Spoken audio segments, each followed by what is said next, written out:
Kyrie, you've been one of the most efficient ISO scorers in the NBA since you were drafted. Do you feel like you're playing your best one-on-one right now, as you have at any point in your career?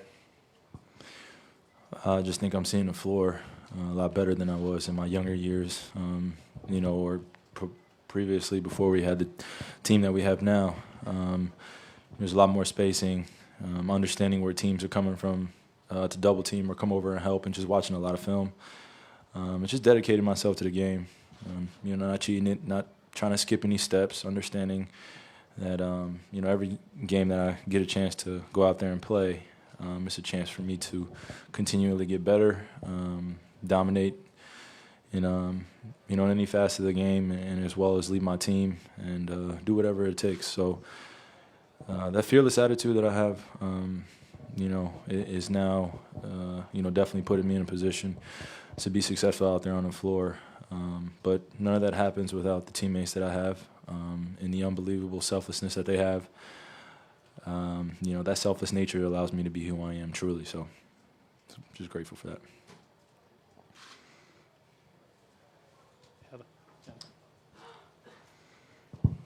Julian from the Globe. I was just curious, the move that you put on Crowder in the third quarter, the spin into the step back,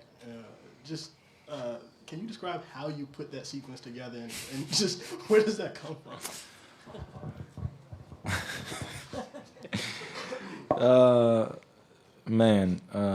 Just constantly watching, a lot of guys that have come before me, being able to create just enough separation to get my shot off, seeing the way the defense is playing me, but more or less just allowing my footwork to be able to make up for my lack of athleticism that I have at the rim, or some of the speed that guys may have on me, or some of the aggressiveness that guys try, and just a lot of dedication, man, a lot of hard work to it. But that sequence is something that I've worked on plenty of times, and I'm glad that the shot went in. The move doesn't mean anything unless the shot goes in. That's one of the things that my dad always told me.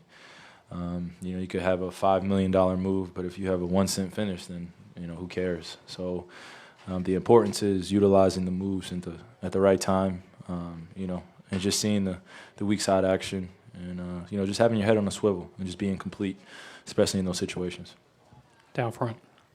Mike Petralia, WEEI here in Boston. Kyrie, you talked a lot about after Game 4 about the why that this team has, the purpose that you guys have, and I'm wondering, from the point where you were down 10 points at halftime of Game 10 to any point tonight during the game when you were running away, I was wondering in your mind how all of that changed so quickly.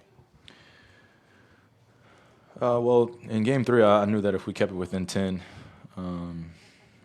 a surge was going to happen. I wasn't sure when, but I knew that, I had to make the conscious choice to really lead our guys, understanding the situation that we were in, and just telling, myself before I told the guys about our why, which is trying to make it back to the finals.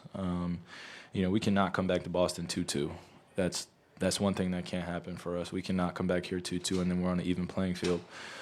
So the importance and the magnitude of that moment was definitely captured by my teammates and myself. And you look back on it, and it definitely helped us grow as a team and mature. So that's something that we needed ultimately to lose Game 3 in the fashion that we did, in a way that Boston challenged us continuously.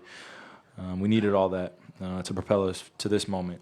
And there are more moments to come where we'll be tested, especially on the West Coast playing against a great team like the Warriors. So it was great for us, and we're happy with getting back to the finals, but we're definitely not satisfied where we are.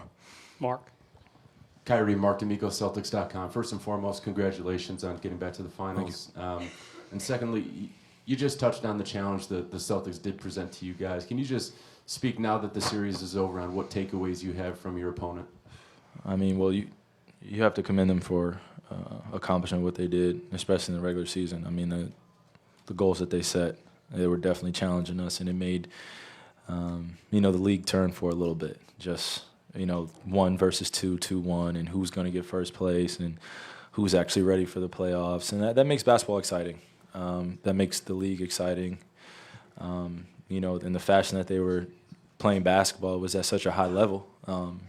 And, you know, honestly, we didn't want IT to go down, but, I mean, the way that guy has played, the way he was playing, he's deserving of all the credit that he's gotten. And, you know, as well as guys like Jay Crowder and Avery Bradley and Kelly Olynyk and, you know, just all their guys, they're just dedicated to basketball. They're coming out and they're hitting us, and they don't care who you are. You know, I was watching before tonight's game, the game that they played in Golden State, in the fashion that they did that. That was the testament. That was the turn of how special they could be, and they made it this far. And it was 1 versus 2, and it was a matchup that you know, we were all looking forward to, and I'm glad that we prevailed. But they tested us every single minute, and we needed that. Left side. Kai, Mike Singer, USA Today. I'm wondering if this conference final title feels any different, given that you played the entire season as the Hunted, given that you won the championship last year and people are gunning for you this year. Definitely feels different. This is one that I can really put in the memory bank and and be proud of up until this point, because I finally got to play majority of the games in the regular season and be challenged every single night. And then the final three weeks of the season, as well as round 1, was some of the toughest basketball that I had to play. So, you know, it's definitely one for the books for me up to this point. So, Last question here on the right. Jared Weiss, CLNS Media and Celtics blog. Kyrie, do you feel that you and LeBron have kind of reached a level of synergy now that you can't really be stopped anymore? Are you asking about our relationship? Oh, okay. Okay. Yeah. Okay. Well, you know, as you can see in our play, especially in his play, I mean, he's been the driving force this whole entire playoff run, and all of us have just really helped him along the way of being just the teammates that we're supposed to be. You know, especially when a guy is playing unbelievable like that. I mean, he shot 13 for 18 and had 35 points, and you know, as much you know, criticism as the guy takes, he continues to perform and continues to come back again and again and again, and that's the echo of greatness. And when you're around that, you have a choice. Either you can kind of sit back and just watch and observe, or you can pick your game up as well. And I think that synergy is coming along the way. And in our beginning stages, I think that we didn't want to step on each other's toes because of how special we both are, and the other pieces that we have on our team. And that's a hard balance to figure out. But the special ones figured out. And I'm just eternally grateful to have a guy like that, as well as K-Love, Tristan, JR, all my teammates. But when you look at how this team is run and who are the driving force behind it, it has to be myself and Bron. And we understand that, and it falls on our shoulders, as well as everyone else. But we have to carry it. And I accepted that, and he knows I'm preparing every single day, and I'm dedicating myself every single day to this game, and I'm leaving it all out there. And I expect the same from him.